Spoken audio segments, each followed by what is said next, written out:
Assalamualaikum warahmatullahi wabarakatuh. Apa kabar semuanya? Semoga dalam keadaan sehat walafiat dan semangat dalam belajarnya. Baik, pada video kali ini kita akan membahas tentang kerajinan dari limbah lunak. Adapun pembahasan yang akan kita bahas sebagai berikut. Di sini ada prinsip kerajinan bahan limbah. Oke, kita ketahui dulu ya, apa itu pengertian dari limbah. Limbah adalah buangan yang dihasilkan dari suatu proses produksi, baik industri maupun domestik atau rumah tangga.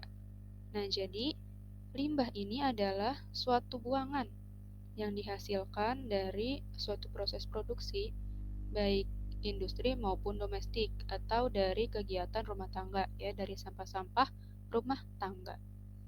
Adapun jenis-jenis limbah yang harus kita ketahui sebagai berikut. Jenis-jenis limbah ini dibagi menjadi 3 jenis, yaitu jenis yang pertama, limbah berdasarkan wujudnya. Yang kedua, ada limbah berdasarkan sumbernya. Yang ketiga, ada jenis limbah berdasarkan senyawanya. Namun, yang akan kita bahas terlebih dahulu yaitu jenis limbah berdasarkan wujudnya. Jenis limbah berdasarkan wujudnya ini dibagi lagi menjadi 3. Yang pertama ada limbah cair, yang kedua ada limbah padat, yang ketiga limbah gas. Limbah cair ini merupakan limbah yang bentuk fisiknya itu berupa cairan. Misalnya air cucian, air rembesan AC, air sabun, dan minyak goreng buangan. Yang kedua, limbah padat. Limbah padat ini merupakan jenis limbah yang bentuk fisiknya itu atau wujudnya merupakan padatan. Contohnya kotak kemasan, bungkus jajanan, plastik, botol, kardus, kertas, dan ban bekas. Yang ketiga, limbah gas. Limbah gas ini merupakan jenis limbah yang memiliki bentuk gas. Contohnya karbon dioksida, karbon monoksida, dan lain-lainnya. Oke, di sini kita lanjut membahas tentang jenis-jenis limbah berdasarkan sumbernya. Adapun jenis limbah berdasarkan sumbernya ini dibagi menjadi 4, yaitu limbah industri, limbah domestik, limbah pertambangan, dan limbah pertanian. Yang pertama ada limbah industri. Limbah industri ini merupakan limbah yang dihasilkan oleh pembuangan kegiatan industri. Yang kedua, ada limbah domestik.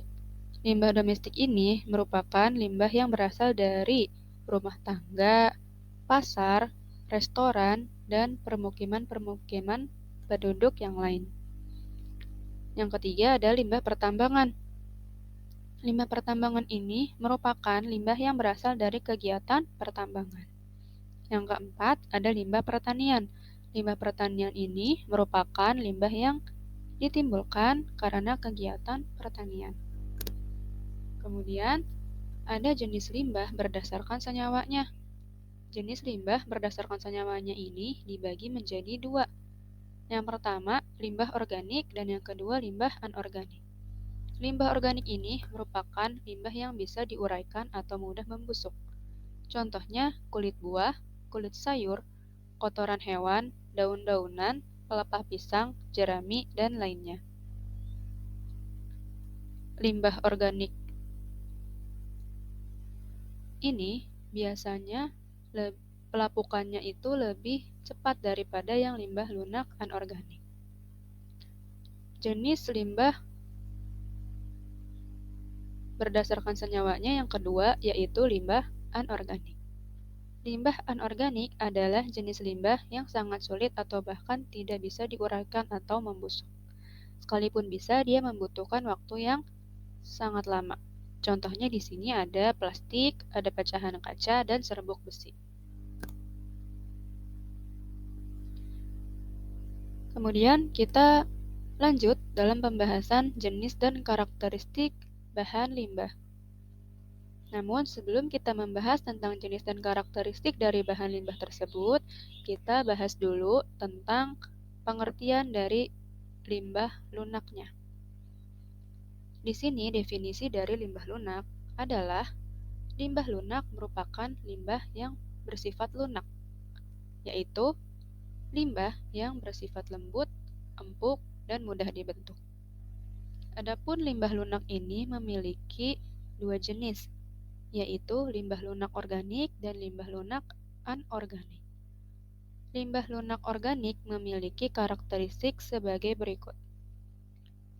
Limbah lunak organik ini berasal dari tumbuh-tumbuhan. Limbah lunak organik ini mudah membusuk juga nih. Dan limbah lunak organik ini bisa dikatakan jenis limbah basah karena dia memiliki kandungan air yang cukup tinggi. Dan limbah lunak organik ini dikatakan sebagai limbah basah karena bersifat ramah lingkungan, karena dapat diuraikan oleh mikroorganisme di dalam tanah, sehingga dapat menyuburkan tanah. Nah, hampir semua bagian dari tumbuhan dapat diolah menjadi produk kerajinan. Namun, sebelum dibuat menjadi kerajinan, limbah basah atau limbah lunak organik ini diolah terlebih dahulu dengan cara pengeringan. Nah, pengeringan ini menggunakan sinar matahari langsung atau alat pengering seperti oven, hingga kadar air dalam bahan limbah organik habis. Tujuannya agar diperoleh bahan baku yang baik. Contohnya di sini ada pelepah pisang, kulit jagung, jerami, dan lain-lain. Kemudian ada limbah lunak anorganik. Limbah lunak anorganik ini memiliki karakteristik sebagai berikut. Limbah lunak anorganik berasal dari kegiatan domestik, yaitu kegiatan rumah tangga. Kemudian berasal dari kegiatan industri dan kegiatan pertambangan. Limbah lunak anorganik ini sulit terurai. Limbah lunak anorganik merupakan limbah lunak yang berasal dari bahan olahan dengan campuran zat kimiawi dan menghasilkan bahan yang lembut, empuk, lentur, dan mudah dibentuk, serta diolah dengan bahan yang sederhana. Contohnya ada plastik kemasan, kotak kemasan, kain perca, karet sintesis, dan styrofoam. Di sini ada penerapan prinsip 3R. Pengolahan limbah atau sampah yang efisien dan efektif dapat menggunakan prinsip 3R ini. Di antaranya yaitu reduce, reuse, dan recycle. Di mana reduce itu artinya mengurangi, berarti mengurangi atau meminimalkan bahan-bahan yang dapat merusak lingkungan. Karena semakin banyak orang menggunakan material, semakin banyak sampah yang dihasilkan. Misalnya, mengurangi penggunaan tisu dan menggantinya dengan sapu tangan. Kemudian, reuse. Reuse ini menggunakan kembali. Berarti kita dapat memilih barang-barang yang bisa dipakai kembali. Nah, dalam prinsip ini, hindari pemakaian barang-barang yang sekali pakai lalu buang. Misalnya, menggunakan tas belanja dari kain daripada menggunakan kantong plastik yang sekali pakai. Kemudian ada recycle atau mendaur ulang. Mendaur ulang barang-barang yang sudah tidak berguna. Oke, jadi barang-barang yang sudah tidak berguna dapat didaur ulang lagi. Nah, namun tidak semua barang bisa didaur ulang.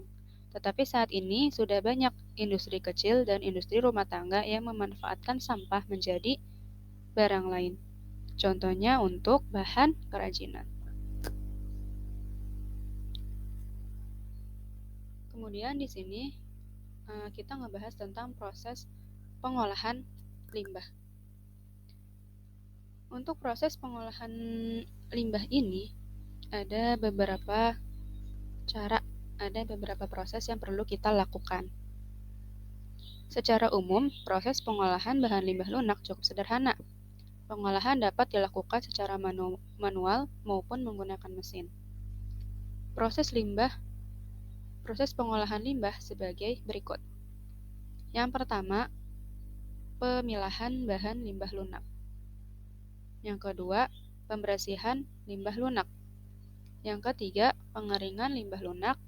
Yang keempat, pewarnaan bahan limbah lunak. Yang kelima, pengeringan setelah pewarnaan. Yang keenam, finishing.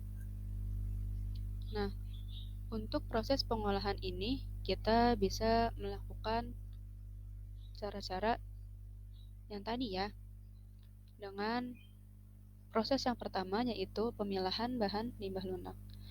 Tahap ini merupakan tahap awal. Jadi, kita sebelum menggunakan bahan limbah itu untuk menjadi suatu kerajinan, maka kita di sini harus memilih atau menyeleksi limbah organik terlebih dahulu untuk menentukan bahan mana yang masih dapat dipergunakan dan mana yang sudah seharusnya dibuang. Kemudian, proses yang kedua yaitu pembersihan. Limbah di sini harus dibersihkan terlebih dahulu untuk kita jadikan bahan kerajinan. Misalnya, di sini ada contohnya misalkan kulit jagung. Maka kulit jagung harus dipisahkan dari rambutnya dulu, supaya kulit jagungnya itu bisa digunakan untuk menjadi bahan suatu kerajinan. Kemudian, ada proses pengeringan limbah lunak.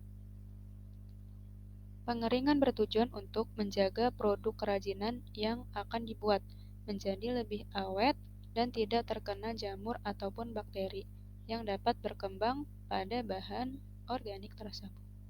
Kemudian ada pewarnaan bahan limbah lunak. Nah, proses pewarnaan pada limbah ini bisa digunakan dengan dicat atau menggunakan cat warna atau cat minyak. Misalnya bahan kerajinan tempurung kelapa dapat menggunakan vernis. Nah, lalu ada pengeringan setelah pewarnaan. Ada juga pengeringan yang sebaiknya menghindari sinar matahari ya. Contohnya pada bahan limbah sisik ikan. Sebaiknya limbah sisik ikan dikeringkan dengan cara diangin-anginkan saja gitu. Jika dijemur di bawah terik matahari, maka bentuk sisik ikannya akan berantakan. Nah, proses yang terakhir yaitu finishing. Finishing ini merupakan kegiatan melapisi, memperindah, menutup dalam menyelesaikan akhir pembuatan barang kerajinan. Biasanya, proses finishing ini berbagai macam caranya, seperti disetrika untuk limbah kulit agar tidak kusut, dapat pula digerindra atau diamplas pada bahan tempurung kelapa. Nah, pada proses finishing ini, kita juga harus memperhatikan produk yang kita buat itu layak atau tidak untuk digunakan kembali.